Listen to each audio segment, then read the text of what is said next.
Hey gang, I am Joe Edelman, and thank you for tuning in for another live episode of The Last Frame. If you're here, you know the drill. Please check in, leave a little note, let me know you're here and where you're watching from. And if you're watching the replay, no sweat, leave a comment below the video, let me know you're here, and feel free to add your questions below the video. If you missed this and you're watching the replay, I will do my best to answer your questions in the comments. For all of you that are here, thank you. We got Alvin here down in Virginia, G. Phillips in San Diego, David in San Diego. You guys should meet up there, right? Mike is in up Montreal. We got Robert in New Jersey.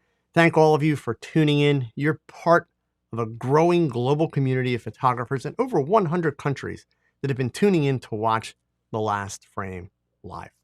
Thank you. So, lighting, we're still talking about it. You know, honestly, a couple weeks ago, I told you guys truthfully, I decided to do a lighting Q&A because we're getting close to the holidays and I was really busy and I didn't have a whole lot of time to prepare stuff. So I thought, great, let me make myself available and answer some questions. And we're now 3 weeks into it and we've had some really heavy duty discussions and I keep getting the same comments because I'm also running into this situation where I do these discussions. And then during the week, I will get some private messages or some comments on some of my Facebook posts with people talking about some of their struggles and talking about the stress that it's causing them. So I thought that we would use tonight to continue the lighting conversation because I'm kind of starting to get the feeling that there is no such thing as too much lighting conversation. And I felt it might be a good idea to kind of frame it in this idea of why. Why is it so stressful? Now, to be fair, especially if you're watching this either live or watching it later, and lighting does cause you stress and it does cause you difficulties, there is no judgment. I am not trying to make you feel bad or inadequate because I'm going to tell you lighting is like one of my favorite things about photography. You have to understand, number one, I've been doing this for, 50 years now, a long time. And I will admit to kind of being a bit of a lighting nerd, right? It's something that I have a lot of fun with. It's something that for me is kind of one of the enjoyable challenges of photography. Number one on my list is still the people and all that kind of stuff. But it's fun. And anytime you can make something fun, it's easier, right? It just is, okay? So I am not trying to judge anybody. I'm not trying to say, it should be the coolest thing you've ever done and the most fun. No, but I will tell you sincerely, it shouldn't be causing you stress. So we're going to dig into that. There are two things I wanted to share with you, just really, really quick, and no business stuff, no ads, no nothing. In fact, next week, I'll give you some cool news about 2022, but this week, if you follow the news, you know that this week, Bishop Desmond Tutu passed away, like 90 years old or 90-some years old. I just thought I would share. I knew that I had this stored away. I had the good fortune to meet him and photograph him. This was back in the 1980s. So this is a tear sheet from the 1980s. I got to photograph a talk that he did. But the cool part, which is what these pictures were from, was from a one-on-one meeting that he had with 6 college graduate students that were working on master's and PhD level students. So got to sit in a room with him for 2 hours as he had these conversations with these students and just listen to him. And I will say the man was mesmerizing to listen to and incredibly motivating to listen to. So thought that I would share that. It was kind of cool. The other thing, I thought I would share for you something that I've been working on this past week that is way different than what you're used to me sharing, right? So a little bit of the backstory. My son and my daughter-in-law, they have a small business, which started out as a side hustle. In fact, if I don't share the link, they'll probably shoot me. So let me share the link really quick since I'm talking about it here. Anyway, their side hustle. In fact, here, I'll go ahead and I'll give you guys the URL, and I'll even give you a discount code. They only service the United States. So for those of you watching from around the world, I apologize in advance.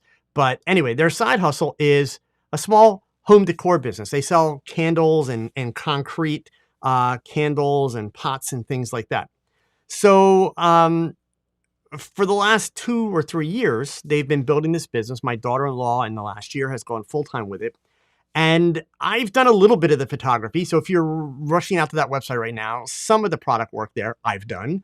Some of it my son has done. I basically handed him a camera and some lighting and showed him how to do a really basic setup in his basement. And so he's done some of it. But recently, they asked me if I would, basically overhaul all of the shots that they have. So one of the challenges is that they're still working on a small budget, still a small business. I also don't have tons of time that I can set up my studio and do the product shots like, once or twice a month as they add new products. So everything I've done for them at this point, I'm looking for ways to be able to maximize what we can get out of it. So I thought I would share the setup with you and share how I did this, maybe just to spark some creative ideas for you, because one of the things I'm proud of, these are not the most amazing product shots you've ever seen in your life. Not at all. They're pretty basic, but the way that I've done them is kind of cool. And I am proud of that. So let me switch over here and I'm going to show you what I've got. So this is a behind the scenes shot of the setup. Now I'm going to break down for you what's in the picture here. So we'll start up top with the lighting, right? So there are 3 lights in this image. The key light, the main light, is right up here. It's one of the reflex lights, which you've seen me talking about recently from Stella Pro. It's in the 24-inch Shimura softbox. Love this little thing. It's awesome softbox. So that's mounted kind of above the camera, slightly to the right, and that's the main light. 2 other lights, you can only see a little piece of them. One is right here. The other one is over here. These are little bar lights, bar LED lights from Godox, okay? And they're bicolor, so they do the RGB and they do daylight and they do tungsten. And I have the one up here and above set up literally almost like a hair light for the products, just to create a little separation from the background. And then the one over here, I actually have it set to almost tungsten. It's about 3,400 degrees Kelvin is the temperature that's set at. And because even though there's a diffuser on these bars, you can see the LED bulbs in them. So I actually have just a paper towel folded in half and rubber banded over the front of it to further diffuse that light so that I'm getting a softer light, because on some shots, I want a little bit of an accent, light.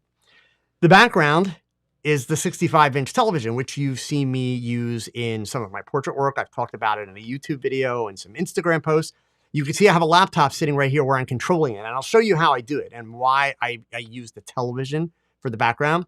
We went to Home Depot. We bought some floor tiles that are kind of like a neutral gray, and just mounted them to a board so that I can take them off the table.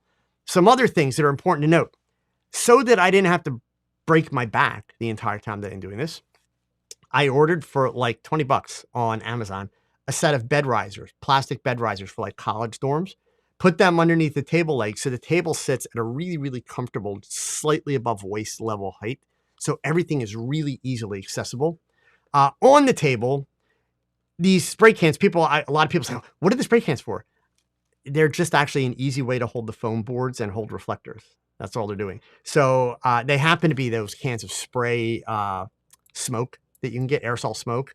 I'm not using any smoke for these shots. They just, this is a 20-inch by 30-inch piece of white foam board. On this side, it's actually just a white envelope where I needed just a tiny little bit of fill on the bottom side of that candle that's laying there.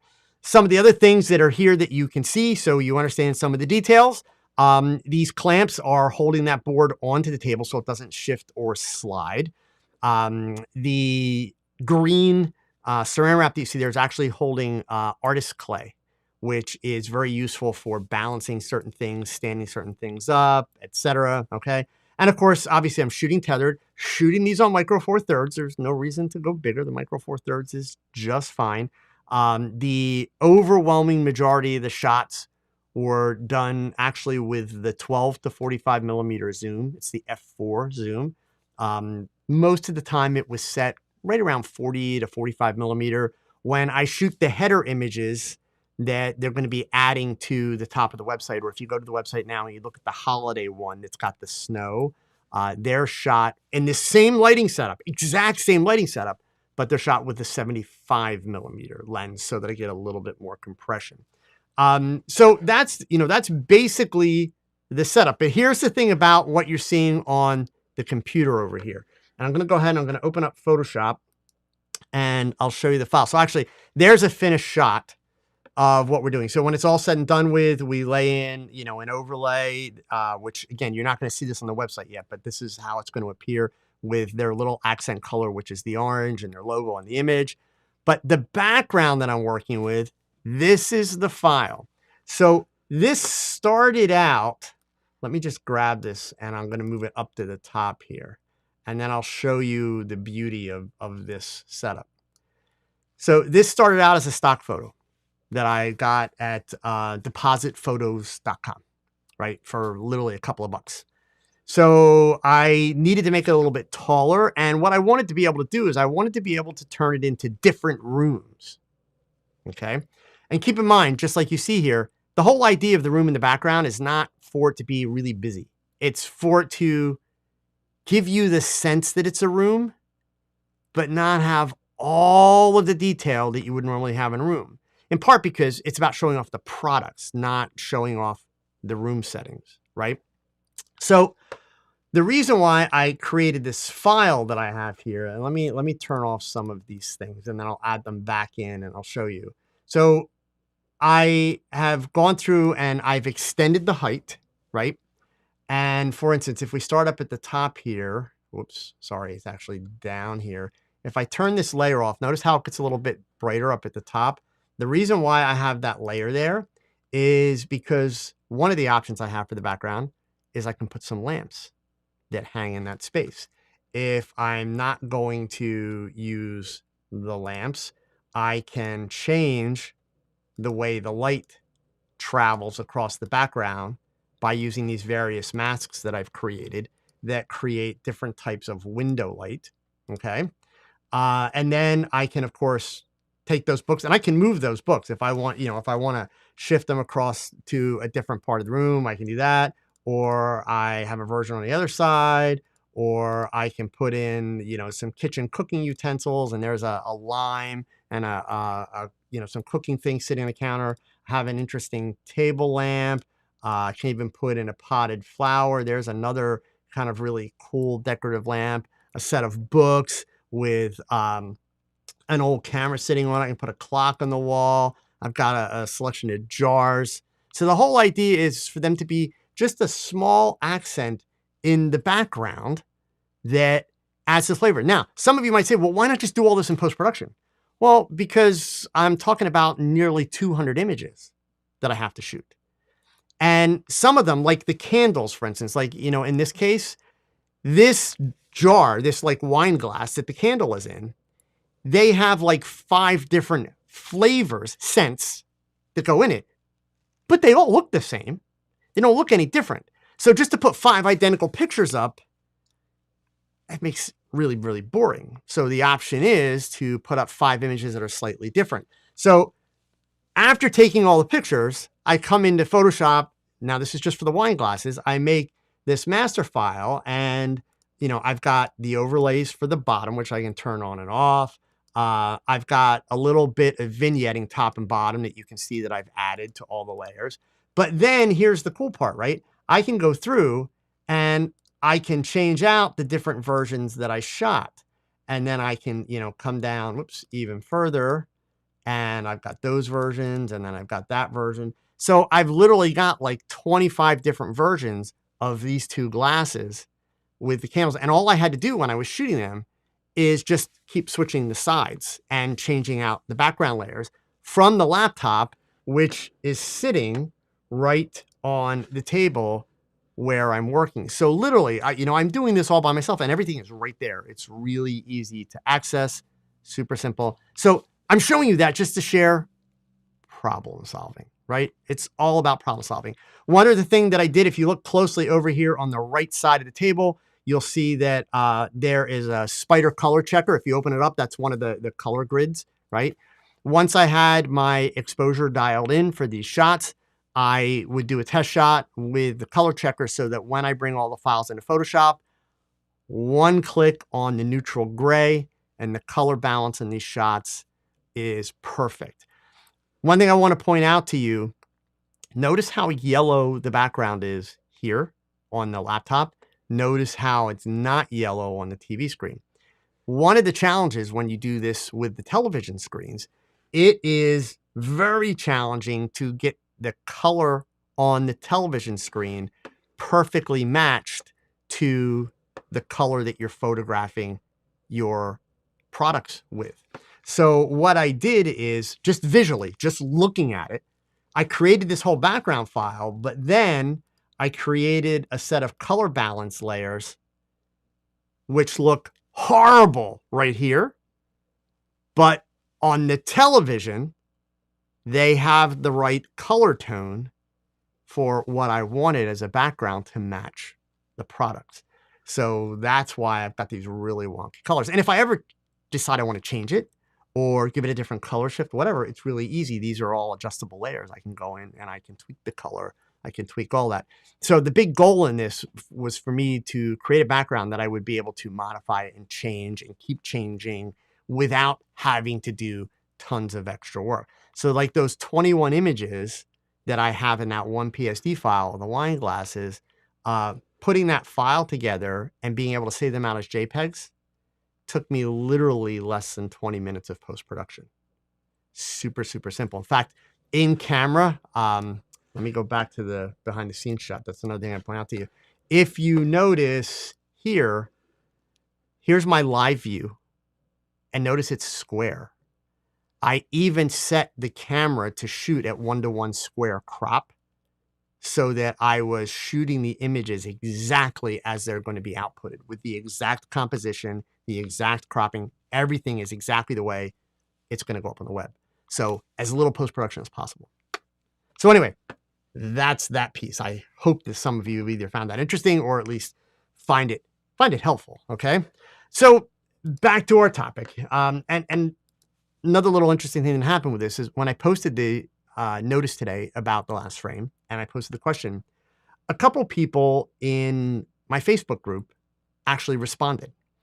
I'll be honest with you, it was kind of a rhetorical question. I wasn't looking for responses, but I'm really glad they did because they actually pointed out a couple of interesting things. So one response here was, why is it so stressful? Because it requires a lot of experience, especially from setting to setting, like studio to outdoors or wedding versus, indoors, whatever. And the AI helps with simulators and that today, which is, good practice, but you still need a lot of trial and error. You still need a lot of practice. Another person answered, I think because it requires effort and it's hard to practice. I feel like lighting as a subject is pretty easy, but having the experience to control the secondary effects like light fall off, light spill, etc., is harder, and it takes more proficiency to get the desired results.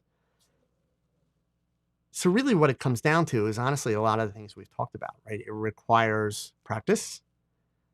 It requires building a little experience, of your own, so to speak. Okay. But here's the thing. And again, I want to be really clear before I say this. I'm not trying to bully anyone into lighting should be easy. You're crazy if it's not easy. No, not at all. Lighting requires a lot of work. But I will tell you this. Most people that I have had one-on-one conversations with, right, about their struggles with lighting and what problems they run into, I can 99.9% of the time track the fear back to being afraid to fail. Plain and simple. Pretty much every photographer I've ever known started out as a natural light photographer, bought a camera and just started taking pictures randomly. And then at some point adds in a flash, maybe adds in lights or studio lighting, etc. That's the progression that most photographers go through. So the reality of it is, folks, natural light is 10 times harder than in a studio.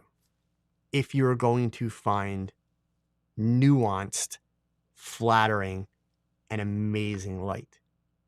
Okay. Natural light is easy if you're just going to point the camera and shoot. And by the way, there are plenty of times where pointing the camera and shoot is the right thing to do.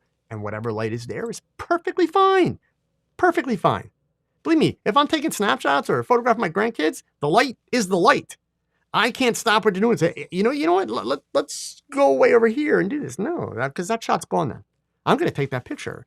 And if it's a great enough moment and I caught that moment, the lighting is not going to matter to me at all. It's just not, right? But the fact of the matter is, natural light to find really, really sweet light is a lot harder. And it's harder because you don't have any control. You simply don't have control. When you go into a studio and you start doing studio lighting, whether, I don't care if it's strobes or if it's continuous lighting, LEDs, tungsten, doesn't matter. It's easier because you control it. It can only be as powerful as you want it to be. It can only go where you want it to go. It can only make shadows where you want it to make shadows. So then why is it so hard, right? It's so hard because, and Magic, thank you so much. I really appreciate the super chat. Thank you. It's so hard for a lot of people because what they're not doing is they're not taking the time to practice. And so I realized one of the things that I probably should chat about, and then I want to get to some questions because some great questions come in. And yes, I'm totally willing to go for the hour tonight. So we're going to go for an hour. In fact, gang, do me a favor. If you're watching right now, do me a favor and answer one question for me. But I'm going to frame it. So I'm going to lean on your answer a little bit. The question is this: going into 2022, do I need to go back to an hour for the last frame, or should I keep it at 30 minutes? But here's, before you answer, I only want to go back to an hour if I really have the confidence that you people are taking information away from this that you're going out and putting to use.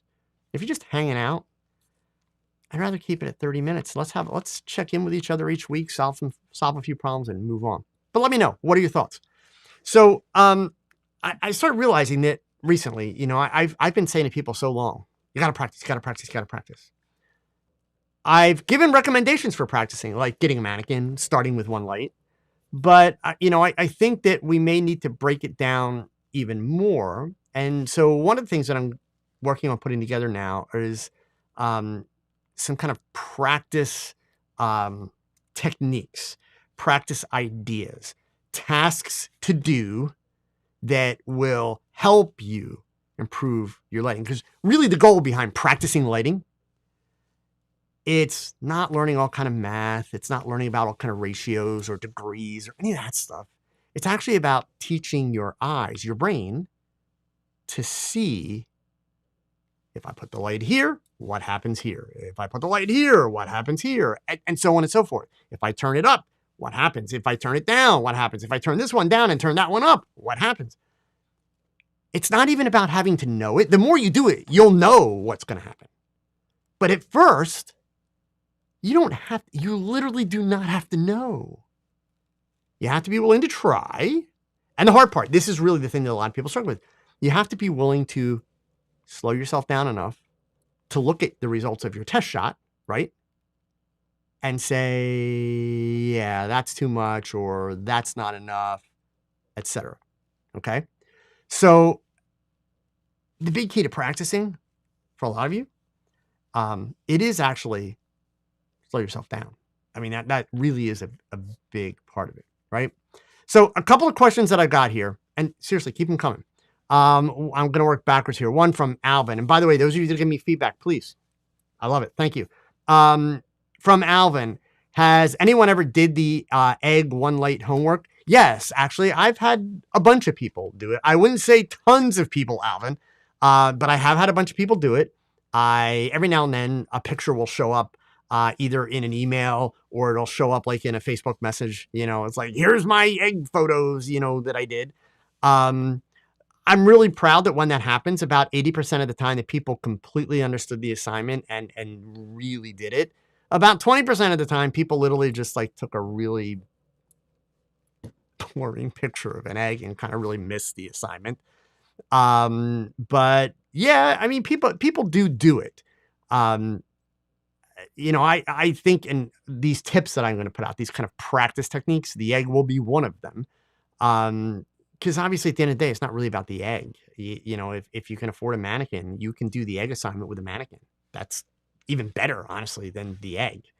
I did the egg when I was a teenager because that's all I could afford. There was no way you couldn't buy plastic mannequins then. I didn't have the money for a mannequin. So, that's kind of where the egg came about. So, Lawrence has a question here. A couple of times in your earlier lighting shows, you said that a 600 watt second strobe were more than what was needed for studio setup. So what's the minimum that you recommend? So Lawrence, I'm going to dodge the word minimum slightly, but I want to answer your question. So the reason why 600 watt seconds is more is it just is because in a studio setting, even in a decent sized studio, you're generally not going to have your strobe heads more than 10 feet away from your subject. You're usually going to have them 3 to 4 feet away from your subject, right? So with a 600 watt second strobe in an umbrella or in a basic softbox, you're going to be using that thing at like 1/256 power. So if you're only going to use 1/256 or whatever of the power of the light, why buy all that light? You kind of have to ask, well, am I ever going to need it at 1:1, 100%, right? As you know, Lawrence, I, until recently, used exclusively the Godox 8200s. So that was 200 watt seconds, right? And even with those, I rarely took them to half power. Occasionally 1/32. They were usually around 1/64 power is, where I was using them in my studio. And there's always exceptions, right? So, there's no one size fits all for every picture you're ever going to do.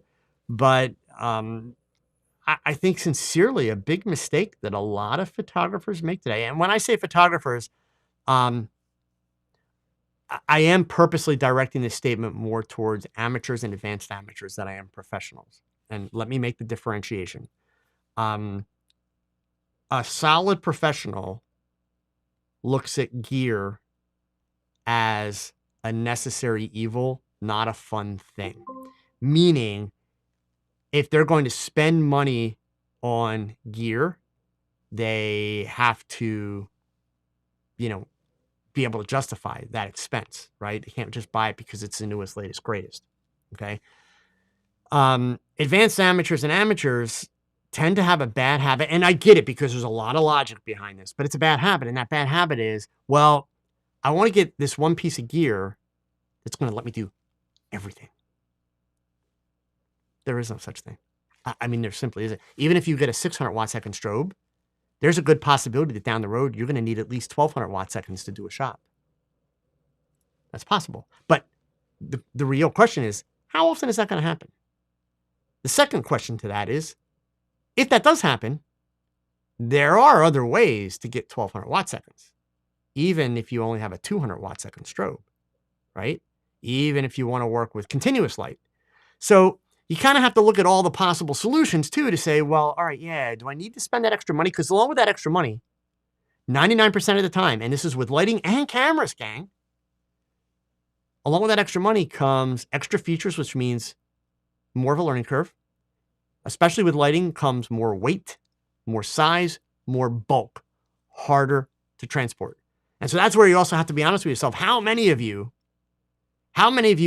have had situations, and I know it's a lot of you, if you're being honest, where you haven't taken pictures of something, of a really cool idea that you had, simply because you didn't feel like doing all the setup to make it happen. So the bigger the bulkier, the heavier you make your gear, that's a pain in the butt, right?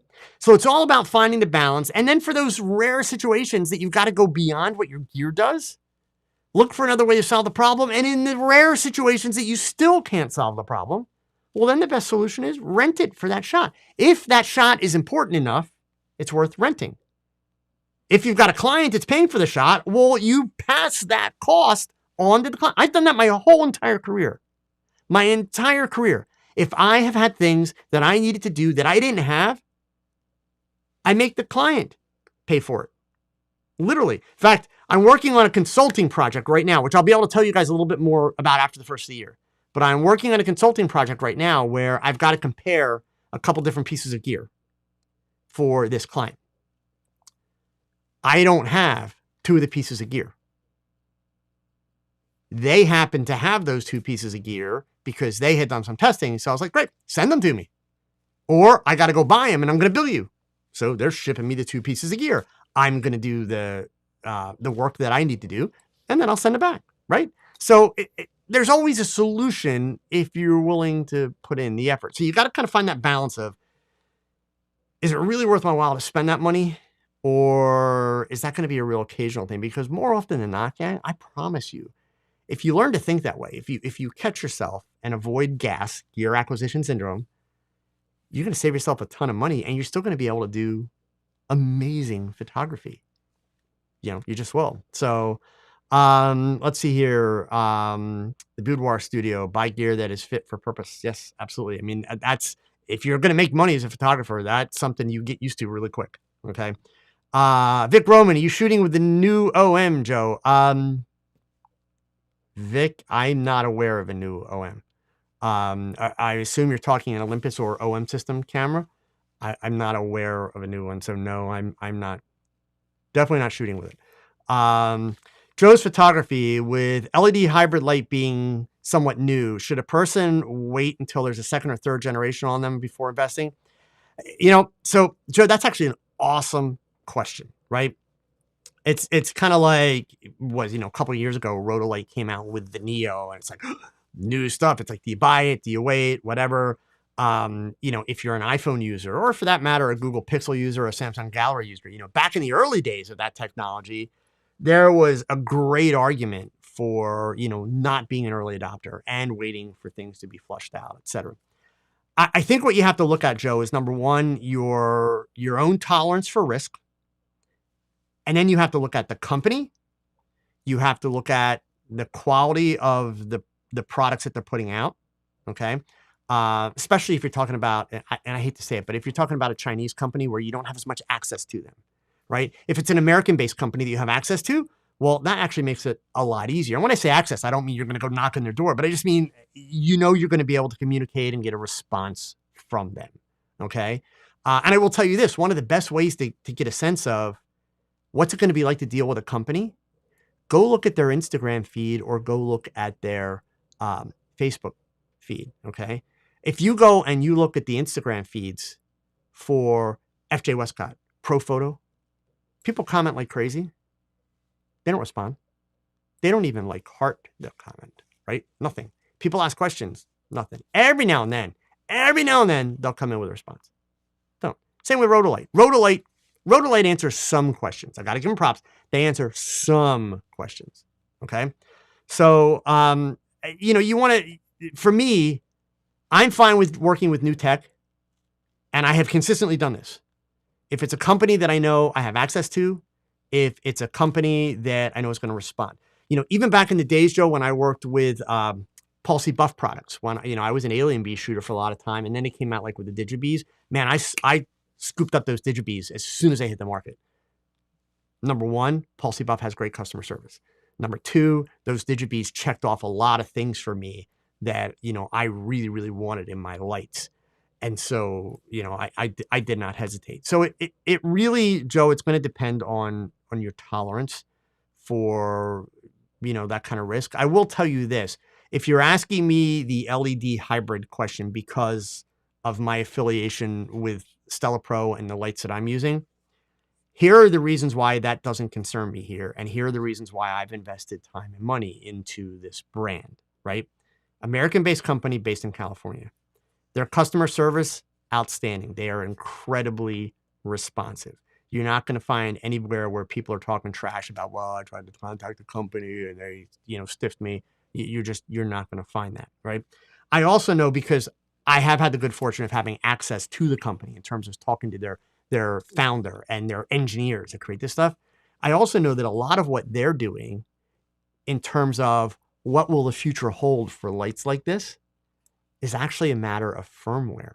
It's the computer side of it, the chip side of it, meaning I'm going to be able to grow with these lights. And if you guys have been with me for a while, follow me, you know that was one of the things that I loved and talked about a lot when I switched to Olympus. I switched to Olympus and I started with the OMD EM1 Mark II. And then a little less than a year later, they came out with a firmware upgrade that added new features and new capabilities to that camera. It's like getting a new camera without paying for it, like literally. So I really personally appreciate companies that, with all the tech we have in the world today, that think that way and work that way, right? So now, certainly, any firmware that they work on, any additions they do, it's still bound by the capabilities of the hardware that's here. So down the road, is there likely to be another version of a reflex? Well, of course. Just like already we're seeing a new version of, the Rotolite Neo that's coming out. I mean, that's just the reality of any piece of gear. But for me, am I fearful that like I would be buying into hybrid lighting too early? No, and you guys have heard me make the argument. I think that the photography industry, and I mean photographers, have foolishly been too slow to buy into LEDs, period. But part of the reason why I talk about it so much now is that we're beyond the tipping point. We are beyond the tipping point as far as where does LED technology make sense. Noise is not the issue that it used to be with sensors. It's just not. And photographers, mostly amateur photographers, sorry, but photographers have to grow up and stop judging their image quality when they've got an image blown up at 800% on a computer screen. That is not how you judge image quality, gang. It's just not. That is absolutely ludicrous. We didn't do that back in the film days. And yes, early digital noise was traumatizing. Trust me. I was one of the first people to own a Nikon D1. It was traumatizing. That is not the case now. It is simply not the case. Unless you're going to blow that file up to 800%, look at it. And then, God, yes, it's going to be traumatizing. But nobody's going to view your image that way. No one is going to view your image that way. And I've already, you guys that follow me, I've already gone through, showing you what an image looks like on a billboard and all of that kind of stuff. In fact, I've decided I'm going to throw it out, so I'll save a piece. I actually have the billboard. One of the cool things about that whole contest that I entered with the billboard is I got to keep it when it was done. So literally it's been folded up in my garage for the last 2 years. They asked if I wanted it. I'm like, well, yeah, I'll take it. I have no idea what I would do with it. I mean, I don't have a 48-foot place to hang it. So I've decided I'm finally going to dispose of it because I have no use for it. But what I will do before it goes out in the trash, I'm going to open it up and I'll cut a section out of the middle by her face, like where the sunglasses are, so that I can hold it up and show you guys on camera close up so that you can see for real, like uber close up, okay, the image quality on that billboard from a micro 4/3 file. So, okay. Let's see, going back to Lawrence. Okay, 200 watt seconds or less. Now, what's the very approximate equivalent in continuous lighting? I understand that there's no direct comparison.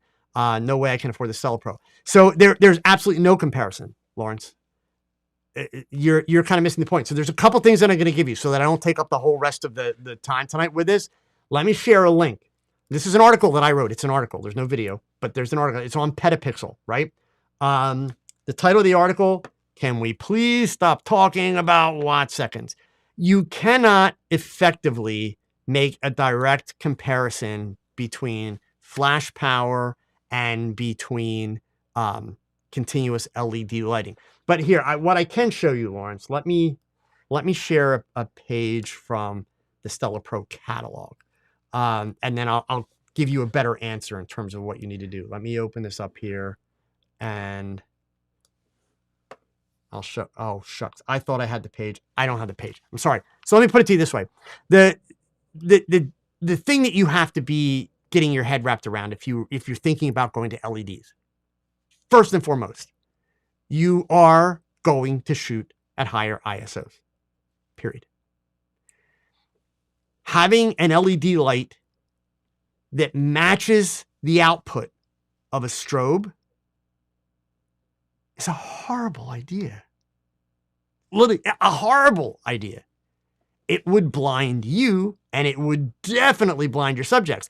And here's a little thing, and I know I'm probably going to push back on a few of you here. I'm not trying to be a jerk, but I'm being real. every so often, and I should say every so often, pretty frequently, I'll hear photographers like, nah, can't do LEDs. I tried LEDs and all my subjects complained because they were too bright and it was blinding them. That's not the LED's fault. That's user error, gang. I'm using LEDs. I photograph models. I haven't had anybody complain. Not one. You don't turn the LED up as bright as you can get it, because then, yeah, if you got to sit right in front of somebody's face, it's going to blind them. Duh. I mean, that's not rocket science, guys. Come on. You know, if you've lived past the age of 20, you've looked at a light bulb and been blinded, right? So, of course, if you look at a flash, when the flash goes off, you get blinded, right? So the whole thing with LEDs is you're not going to boost the ISO. Like right now, you know, I've got a 2-foot light panel that's sitting up here above me. Here, actually, can I show you guys the panel? So, like, you know, that's the panel that's sitting up there, right? You know what my power setting is on that panel right now? My power setting on that panel is literally 1%. 1% out of 100. 1%. My ISO on the camera, the image that you're viewing, is ISO 1000. Yes. 4 digits. 1000. Image looks fine. It's tack sharp. It's not noisy. Right? Because the camera's designed to work that way. And the best part of it is this space that I'm in, this is built in the middle of what used to be my office.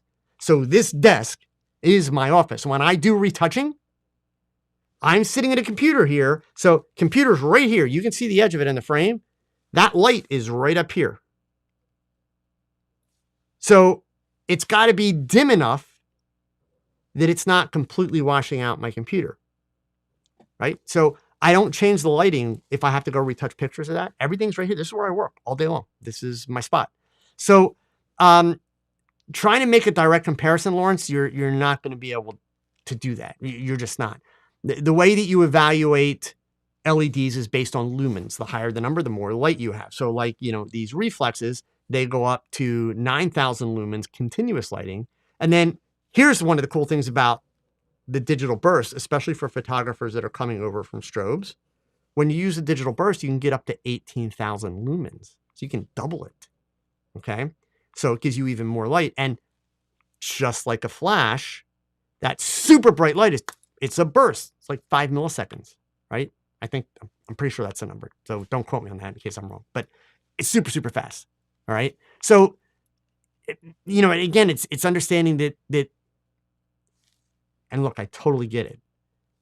One of the challenges for LED lighting in general is being able to help photographers understand the differences, not comparisons, the differences in the way that you shoot. Because embracing LEDs also requires embracing your camera. The fact of the matter is, and I was no different. I was no different until a year ago. Those of us with mirrorless cameras haven't been using them the right way. And when I say the right way, look, I'll be the first one. Don't you dare tell me how I have to use my camera. I'm with you. But we haven't been using them the way that they were designed to be used, the way they were intended to be used, right? Because with mirrorless, you've got an EVF, electronic viewfinder. And by the way, I'm sure a lot of you saw the news this week. You know, the first nail is in the coffin for DSLRs. Canon stopping all future development of DSLRs. They're done. 100% all in on mirrorless cameras. Sony's already there. So do you think Nikon's going to keep putting out DSLRs? No. These companies they're going to sell out their stock. They'll keep 1 or 2 DSLRs, you know, in the mix until people stop buying them and then they're gone. But they're not putting out new ones. Nobody's going to put out new ones. DSLRs do not make sense anymore. And I know there are some photographers that swear by them and they've got 20 reasons why they love their DSLRs better. But the fact of the matter is, for every photographer who is adamant that the DSLR is better, I can find you 1,000 that are shooting the same thing on mirrorless. And you know that, right? So the future is mirrorless. It just makes sense. And the way these cameras are designed, it's WYSIWYG. What you see is what you get. That's what you get in an electronic viewfinder. but yet we're still using lighting that's not WYSIWYG. So it's like every time we shoot with lights, we're going back to old technology. Because even though we can see a finished image, we choose not to see a finished image. We choose to shoot like our camera, our mirrorless camera is a DSLR. Take the picture and then chimp to see if we got it or not, and to see if the exposure is correct or not. With LEDs, we don't have to do that. Even when you're using the digital burst on a light like this, you could set your exposure in continuous mode and then just use that as a modeling light and pop it and you get the burst, or set your exposure in continuous mode, one button push, one button, and now you're in digital, and the LED turns off and now you're in digital burst mode, right? So you're back to working like a flash, but you were able to check your light that fast and turn it off.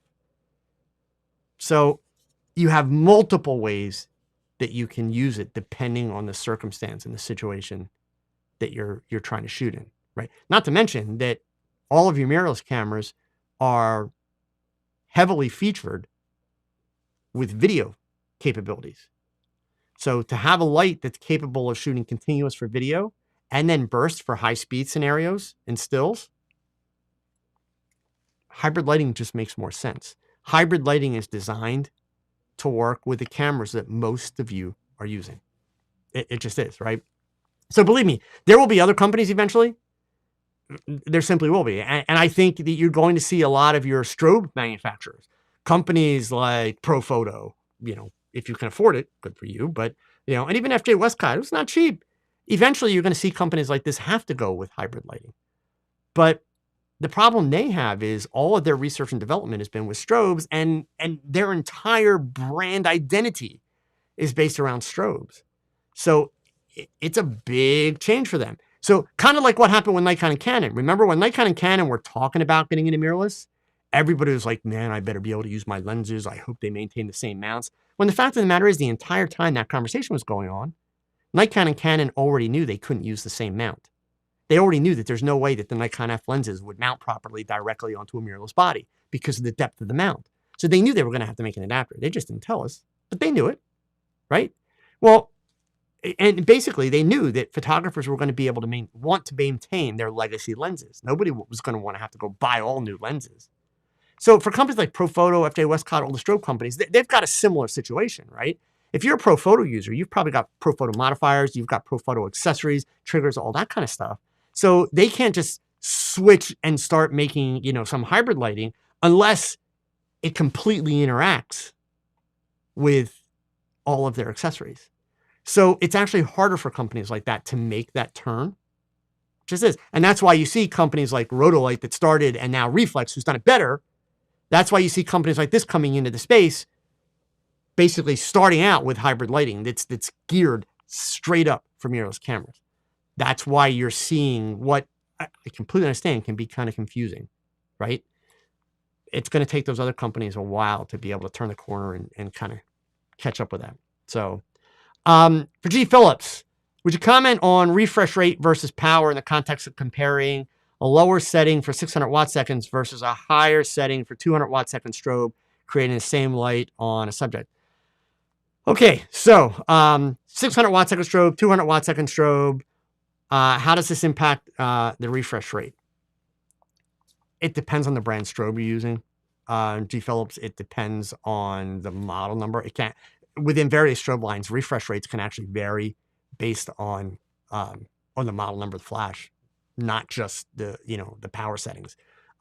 Generally speaking, so let's just talk about a 600 watt second flash for a second, right? Leave the 200 watt per second out because it'll be the same answer, but I don't want to put them both in the same comparison. If I shot at full power on a 600 watt second and then shot at 1/125th power on a 600 watt second strobe, it will generally recycle faster depending on the brand, yada, yada, yada. But generally speaking, it's going to recycle faster if I'm shooting at 1/125th power than if I'm shooting at full power. The reason for that is real simple. And believe me, I'm not an electrician or an engineer, but this part's pretty easy to understand. That power that we're talking about, the 1/125th or the full power, that is the amount of watts that are being stored in the capacitor to generate the burst of the flash, right? So understand when we talk about watt seconds in a flash, that has nothing to do with the brightness of the bulb. It's the amount of power that's being fed from the capacitor, right? So at 1/125th, you're not fully discharging the capacitor. You're only using a portion of the charge. So it's going to be able to refill a lot faster, right? Recycle time, like if you have a strobe system where, you know, you can get it to beep, like if you have the ability to have it set to beep when it's fully charged all the time, right? That beep doesn't happen until the capacitor is fully charged, right? So it's not based on timing or anything else. It's just the capacitor being fully charged. So if you're shooting at 1/125th power or 1/25th power, sorry, the capacitor is going to fill much faster. So the beeps will come faster than if you're shooting at full power. I hope that helps. I'm not entirely sure that's what you were looking for an answer to, but I hope that helps. And if it's not, tell me I missed your point. Okay. Let's see. I know I had some other stuff up here. Where was it? Sorry, scrolling back up. Okay, so I'm back at the top. Let me see here now what we had. King Man, I could watch lighting talk all day. Yeah, I'll nerd out with you, King Man. Lighting's fun. So let's see here. Gosh, I know there's another question that I saw go by. I apologize. Let me find it. Person. Oh, okay. So we did the generational thing. We did the 200 watt seconds or less. Which comment refresh rate. Okay, so actually, I guess I did. So Dino, you said you switched all of your lighting in your studio to complete LED. I'm curious because I think it will help people. What kind of stuff? What kind of stuff are you shooting? And if you don't mind, and I know YouTube limits the characters. I'm sorry, but be honest. Did you run into any obstacles when you made the switch? Beverly, 1 hour, but not, Beverly, that's a polite way of saying, Joe, you talk too much. Beverly says 1 hour, but don't spend 30 minutes answering one question. I honestly try not to spend too long, Beverly. And seriously, it's a great point. I'm not making fun of you. I'm making fun of me. But sometimes to answer the question properly, it just needs a lot of context. It really does. There are a lot of people that are quick to throw answers out, but without the context, sometimes the answer doesn't do that well. So I got a few minutes, so I'll show you guys this really quick. Somebody asked on my Facebook group earlier today about the lighting thing. Let me get the exact verbiage here. I'd like to see you discuss how to use some don'ts of lighting to a creative advantage. And I love that kind of stuff because you guys know I am all about breaking rules. So I'll tell you what, I'm going to switch my screen over here. This is not one of the don'ts, but give me just a second here and I will show you a don't that I do. I do a lot. Okay. And I'm going to show you a couple examples and then I'll explain to you what it is. Okay. This is a don't in lighting. This one is a don't in lighting. These two, same young lady, are don'ts in lighting. Similarly, and this is something I do this a lot, these are don'ts in lighting. Okay. And let's see here. Let me find some others. I got a couple others in here. That one's also similarly a don't in lighting. Okay. I may have one more. Yep. That's a don't in lighting. Let's see. Yeah, this one's from actually a video that I have on YouTube, which is a don't in lighting. Okay. In every one of these pictures that I just showed you, all of the light is behind the subject, right? So that's the don't that we're talking about. It's basically hardcore backlighting. You'll notice the kind of irregular catch lights. Those are from two V flats on either side of her, and the lights are behind the V flats aimed at the white background. And then there is a white reflector that's above the camera that I'm shooting right under just to kick a little bit of light back to the subject. But I have no strobe or constant light or anything in front of the subject. All of the lighting is behind her. So this shot's created with 2 lights, right? One on either side behind the V flats, aimed at a white background and just powered up. And that's it. I love what I love about this kind of lighting. It's pure. It's simple. You guys know that I'm all about, crazy color and crazy lighting and all kinds of stuff. I love to hit you in the face with color. But the polar opposite, I love to do stuff that takes all the photography out of the equation. Now, obviously, there's a lot of photography that I did here, but I love to be able to do things where when you see the picture, nobody's noticing the lighting. Nobody's noticing what I, the photographer, did. All you're seeing is this girl. Done. That's it, right? So especially then by having her look straight into the camera and also notice that she's looking down at the camera, it gives you just a very, very powerful perspective. Even for these, kind of simple entree shots. And these are basically, actually, these are the V flats on either side. It's just simple. It's pure. You get kind of the dreamy glow that, comes past her body and edges everything. It's sexy. It's gorgeous. It's just about her. And full disclosure. So if you don't know what I'm about to talk about, go and Google it. Okay, seriously. One of the earliest sets of pictures that as a 11, 12, 13-year-old young male that I came across while learning photography was a set of pictures, very famous pictures, by a photographer who is no longer with us. He passed away in the last few years. His name is Bert Stern. They are photographs that are commonly known as the last sitting of Marilyn Monroe.